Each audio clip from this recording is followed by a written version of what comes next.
qiz kerak bo'lib qoldi. Hozir sen o'zingda emassan. O'rtoq boshliq bilan gaplashilgan. Qizing vaqtincha nazoratimda.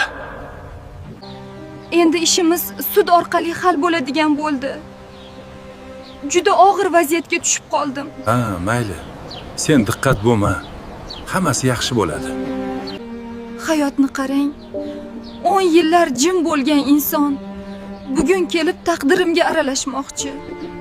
Rasmiy ishga kirmagunimcha ko'p narsalar qog'ozda hal bo'lmas ekan. Shuning uchun bugun shu yerdaman. Qarang, rostdan ham uyimiz bilan muammo bo'ldi.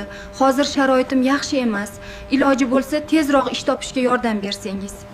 Malaka va hujjatlar bo'lmasa, mos ish topish biroz murakkab bo'ladi. Bunga vaqt kerak. Sizga maslahatimda mahalla raislik qo'mitasiga boring-da. O'sha yerdan surishtirib ko'ring-da. Hamma ishni bir kunda hal qilib bo'lmaydi. Odamlar buni tushunishni istamaydi. O'qimagan bo'lsa ayb menda emas-da. Ishga kirish uchun mahalla qo'mitasiga ham ariza topshirdim.